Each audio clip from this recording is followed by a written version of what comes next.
Good morning, everyone. I'm Janice Min. I am the Chief Creative Officer of The Hollywood Reporter. Thank you for coming today to the Women in Motion Talks, brought to you by Kering and The Hollywood Reporter. The goal of Women in Motion is to celebrate the achievements of women in film, explore their challenges, and inspire the next generation. So I wanted to introduce my two panelists today. Our first guest is iconic actress, director, and producer, and sometimes singer, Salma Hayek Matthias. Hayek began her career in Mexico, where she briefly starred in a telenovela in the early 90s. She moved to Hollywood and quickly came to prominence with roles in the cult classics Desperado and Dogma, as well as a leading role in Fools Rush In. But it was her work on the film Frida that would catapult her to international stardom. For the title role in this film, which she also produced, she garnered an Oscar, BAFTA, SAG, and Golden Globe nomination for her portrayal of the iconic Mexican painter. She also won a Daytime Emmy for her directorial work on the Malgrado Miracle and received multiple Emmy nominations for her work on Ugly Betty, a show she also produced. She's directed and appeared in countless films over the 2 decades, including box office hits Puss in Boots and Grown Ups. This year she is at Cannes with Tale of Tales, very well received, and September's of Shiraz. Big welcome to Salma Hayek Matthias.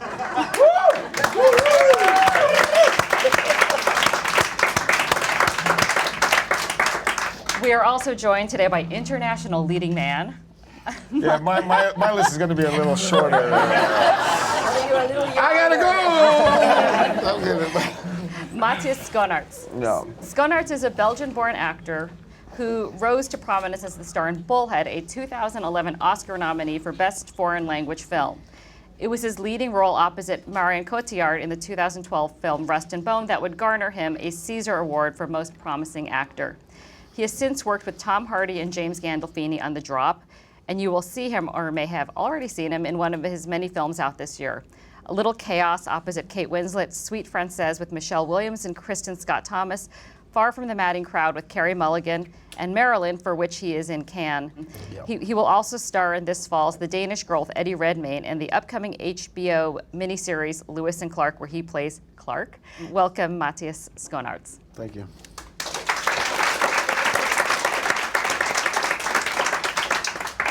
So at Cannes right now, we had the opening night film by a female director, Emmanuelle Bercot, Standing Tall. Also, the number of films in competition by women are up slightly this year to 10.5% of films directed by women versus 9% of the past decade.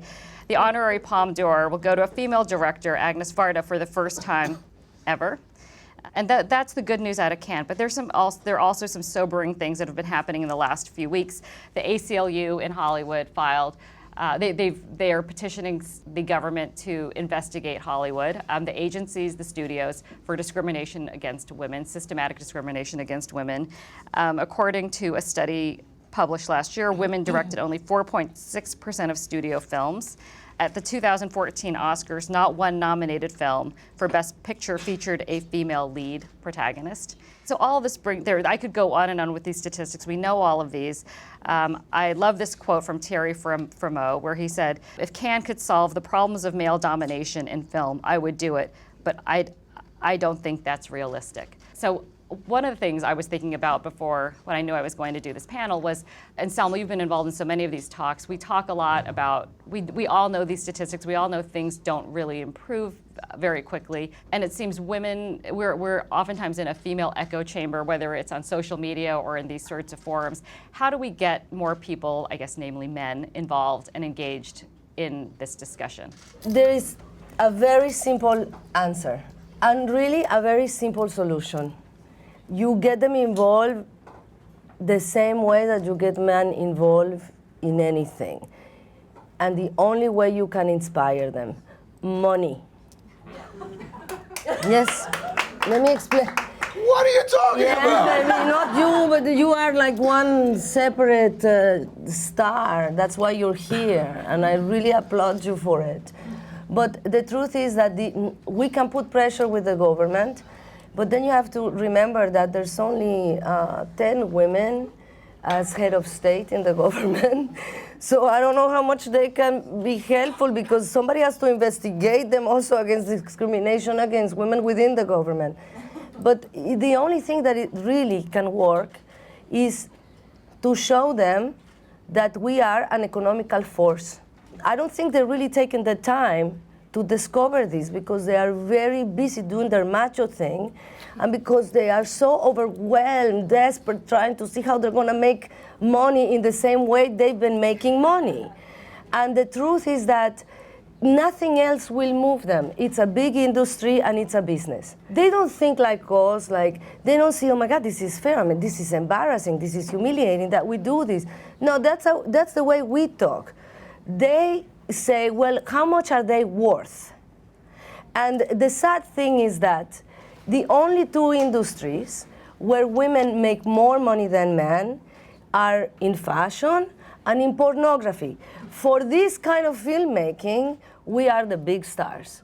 Because the way they think is our worth is as sexual objects. This is a very ignorant way to look at who we are. It's very hard for them to understand who we are because we go into the vicious cycle because there's not been enough opportunities for women to have a voice. We have not been able to express who we are and what we want and what we'd like to see. And there is a whole niche. And this is how it needs to be presented to them. And you, as a Hollywood reporter, have a great opportunity to make this change. And it can change like this. The minute they see money, this will be instantaneously different.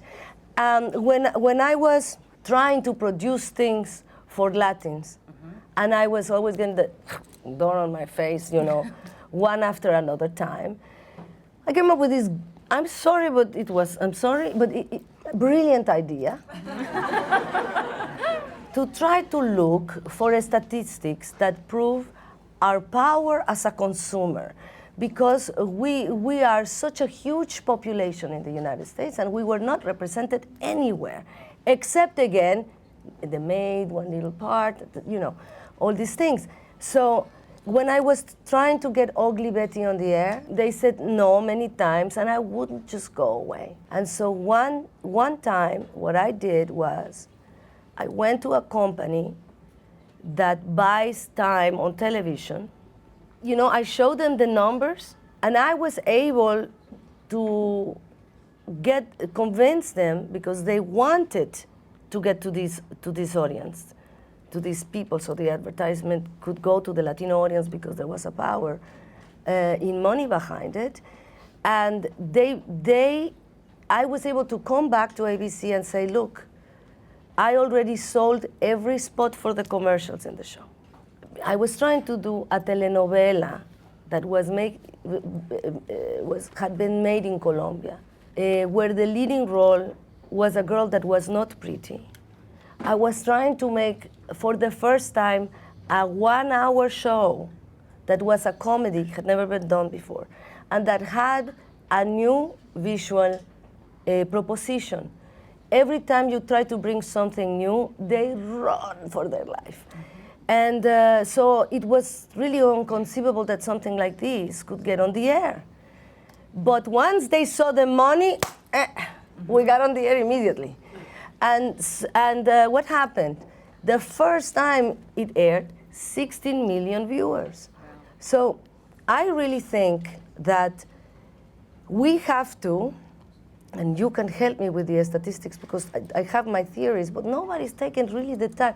We look at the statistics as victims. Right. This is not what we're doing. We have to come in a position of power.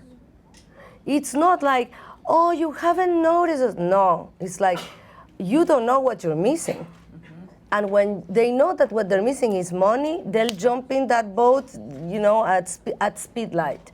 And right now, the situation of women is different. We are very lucky because our young girls are going to really help us. Our young girls who are buying all these books that then they turn into movies where they can have, like a young leading person, like, what is this bird outside?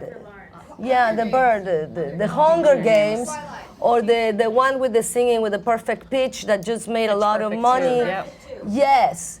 Because there's all these girls that are saying, this is what we want. So they know what that demographic wants, and they know that they have a power money-wise. So now they're doing a lot of these kinds of movies.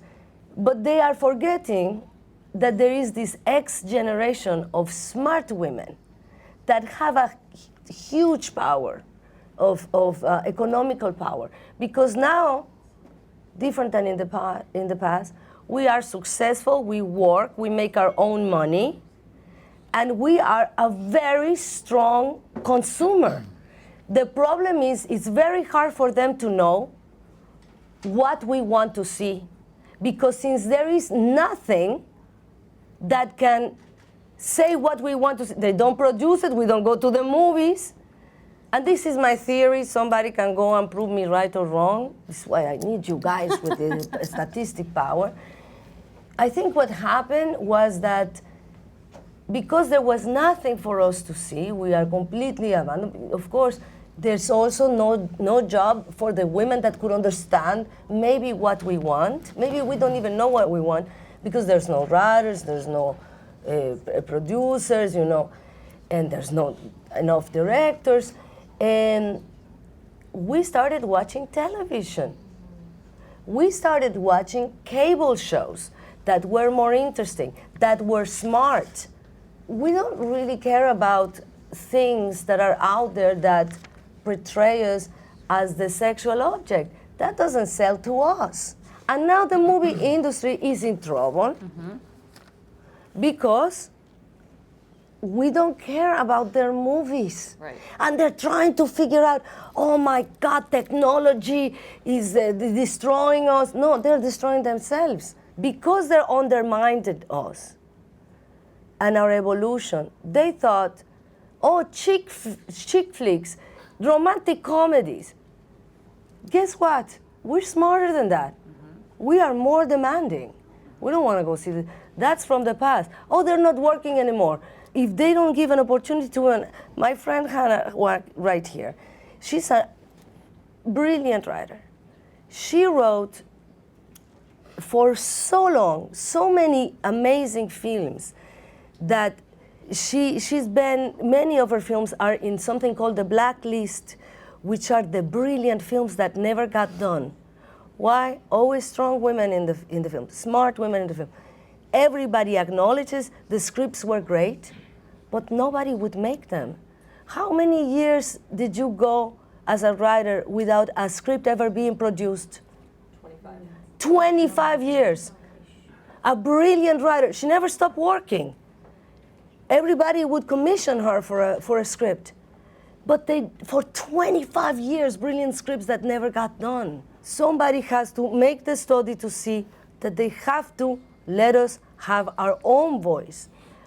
Who do we care for? What inspires us? Because we love rituals, we're romantic, we want to go to the movie. We want to experience that moment where the lights go out and it's dark and there's all this anticipation and the smell of the popcorn and you sit and you are ready to be taken somewhere else. We all want to escape, but there's nothing for us to see. So that's how you get them involved. Show them the money. they change. Okay, so Matthias. So what do I think about it? Sorry, I took a lot of time. No, it's good. You have to say it. Well, I think it's obviously it's a very complex situation, and it's sad to hear that basically everything is dominated by industry dynamics and economy. As she said, it's to some extent it's all about money, but I think there's something else on a deeper level. It's all about awareness. It's about what do we focus on, what do we direct our minds to. What always seemed weird to me is like every son, because we're talking about gender, male, female, every son has a mother. And every son must have a notion about the importance of his mother in his life and knows what she's been through, trying to support her son and every life is different, but to some extent I think we all, can relate to what a mother is. And to me it always seems weird that at a later stage in life, we seem to devalue what a woman is, because a woman is much more than only a mother. But as a son, you can always relate to the importance of that. And so to me, it's very abstract to see that within the industry, we don't seem to see that value, and we don't seem to translate it onto the stories we tell, and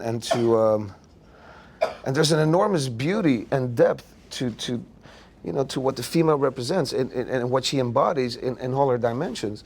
And I think there's an enormous potential for beautiful stories that eventually might no,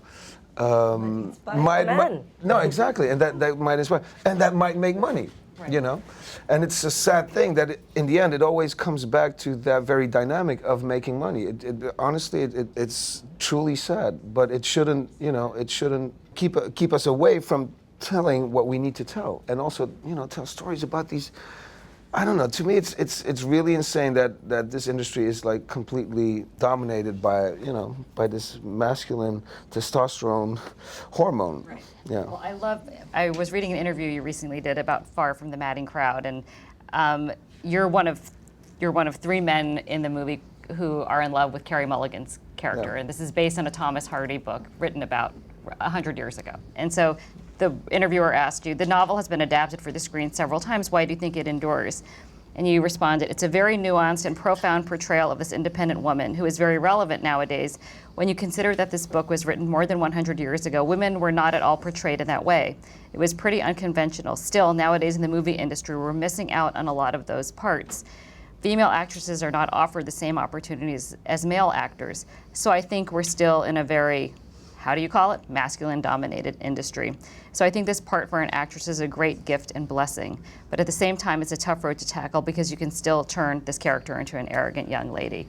So, you've taken on so many interesting roles where you're opposite.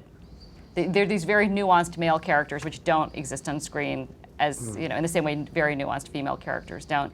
Has that been a conscious decision, or are those the roles you're attracted to? I think when you choose a part, it's like falling in love. Most of it is intuition. And I think intuition is a very, very sincere approach to how you feel about things. It's not intellectual, it's not cerebral. And then of course you're gonna consider your intuition. You're gonna try to analyze why it is that you feel what you feel for a certain project or a certain part.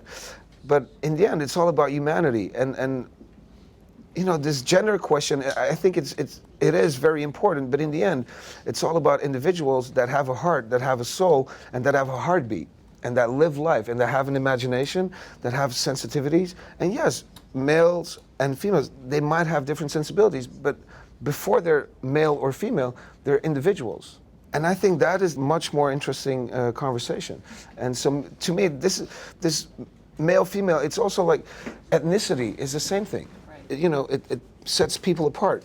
And I don't believe in that very dynamic. I think in a philosophy and a way of thinking that unites people and that not separates people. Of course you have to acknowledge cultural differences and even gender. But there's something that unites us and that is way bigger than that very difference. And I think the different perspectives make us whole. It makes us better.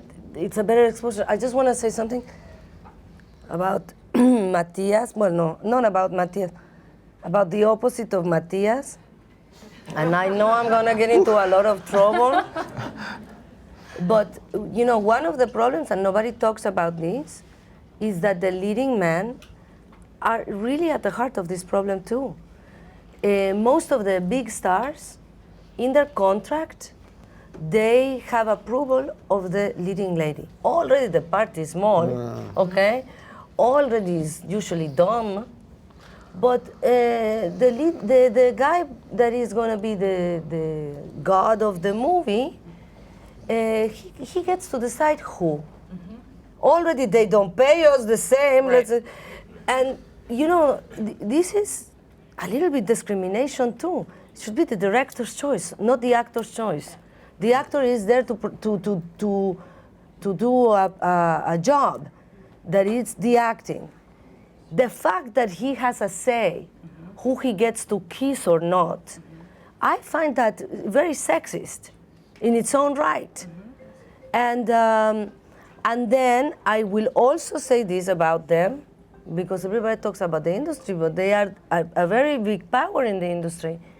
I have a brilliant manager, okay? And she is an amazing woman who I wouldn't be here without her. And she represents Julianne Moore and I, as you can see. She doesn't fire us when we're 35, and she really fights passionately for us. And she's had many clients that are women, that are strong women, that are very successful leading women. I'm not going to tell you the whole list. Only Julianne, because she's my good friend, and I always like to, bring a light on the wonderful people.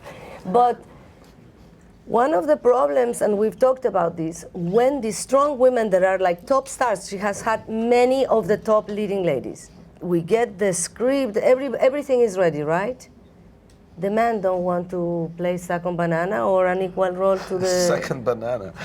No. I like that expression. I'm learning new things. It's not about me. This film is not about me, So all these men that have sort of a name will not do movies where there's an equality in the movie.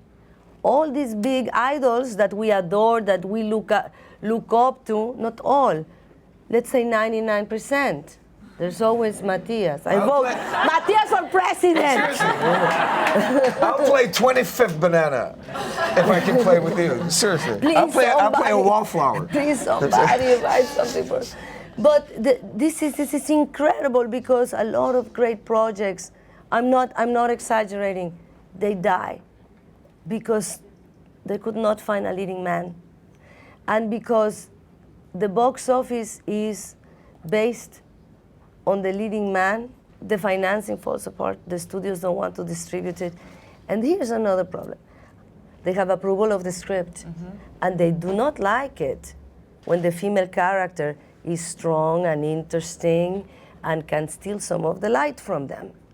So how do they know how much are we worth?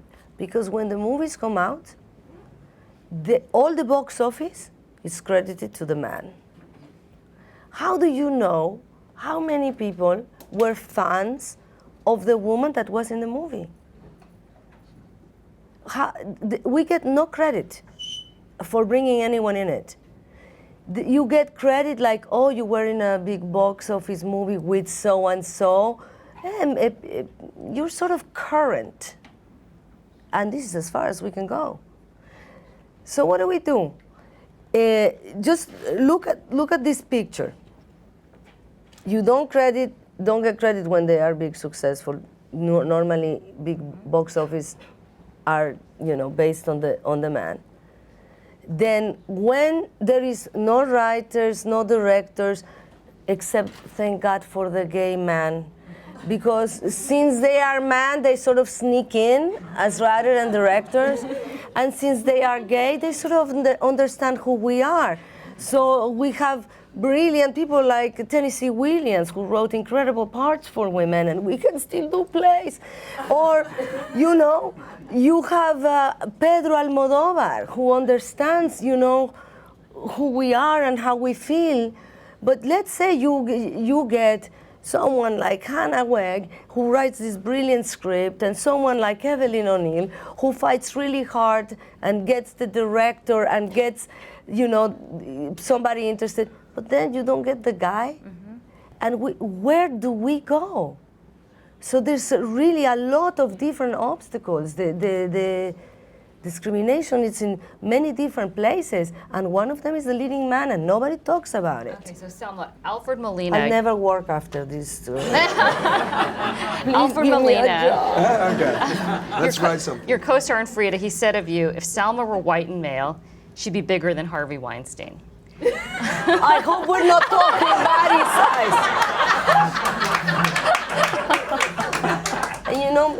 Maybe it's true. So, but you've been a director, a producer, an actress, all of it. So where in your life, what role can you influence change the most? Or is it as a celebrity? You brought your celebrity to all sorts of great causes around the world with Chime for Change, working with developing nations. Where are you the most influential? I think it's not a role, it's a state of mind that can make it more influential, because instead of saying, oh my God, they told me to go home the minute I arrived in the United States. They said, go back to do soap operas. You'll never get a job here. You can barely speak English. You know, you're Mexican. You're a huge star in your country. Why? And I had to start as an extra. I was a huge star in my country.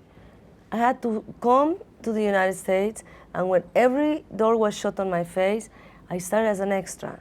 Can I just read this quote, which I love? That Oh, God. You told Vanity I'm Fair drinking way your back water, someone. that the studio heads all told you, we can't take the risk of you opening your mouth and people thinking of their maids. Oh, but guys, we can Did be... someone knocked him out Mike Tyson style, right? No, baby, because he was the most flattering of them all, because at least he acknowledged, he said to me, you know what, you're smart, you're talented, and you're beautiful. You could have been a huge star, but you were born in the wrong country. At least, no, I cannot punch him. He was sincere. No. This is a I'll punch great him for you. quality. No, I appreciate No, it. that's true, yeah. Because a lot of them think about it, they don't say it. I appreciate it. It helped me understand the problem. So where do you influence? When I mean, I'd love to sit here and gossip with you, to tell you the things I heard. There was one time one director, I'm not going to tell you all of them, but I just remember there was one time one director really fought for me. And he was important, and he said, don't worry, I'll get through to it. And I will not do the move, I will fight. At the end, they're gonna have to bend their arm. And he wrote me the most beautiful letter saying, I am ashamed of myself because I should walk away from the film, but I really need this film in my career right now because somebody who was very big and then didn't work, and I do it with pain in my heart and ashamed of myself because the discrimination is so clear and obvious. They had said to him, a Mexican in space? Are you out of your mind? And he fought. Was that Gravity? I'm not, no, Gravity, no. It was for me, I was a scientist in a ship in space. And the fights got so bad that they said at the end, okay, if you want, you can go offer it to Jennifer Lopez. At least she doesn't have an accent. That was their negotiation. And he said, it's not about her being Mexican or not Mexican. This is the actress. I tested her. This is the actress that I want. But I could tell you millions of stories about that and about being a woman. Now, guys, I am Mexican. I am a woman. And I am Lebanese. I'm Arab Mexican woman. And I am 48. I'm at the bottom, like it doesn't get lower than that. And you know what? I'm working more than ever. And I have always operated outside of the system. I have never been embraced by the studios. The only reason I've done some movies in studio films is because there's sometimes an actor, thank God they have, that puts me in it, like Adam Sandler, who's my friend, and he's kept me working, and I adore him. But somehow I've managed to survive, and I will tell you how. Instead of saying, oh, you don't work after 45, after 35, or you're Mexican, you don't get a job, and complain about it. I don't believe that I have a right to complain about anything unless I make an effort to make a difference. So that's why I became a producer. And every time I try to do something, it's like you cannot imagine how difficult it is. Frida, 8 years. And 8 years, depression. One day, if I write the book of what it took to make that movie, everybody will be shocked. I just did an animated film. My lovely producer, Clark Peterson, is here. And the Doha Film Institute is also here. Thanks to them who gave me the money. And some other lovely angels, one of them in the room, that I did it completely outside of the system, completely outside. I was able to make this film.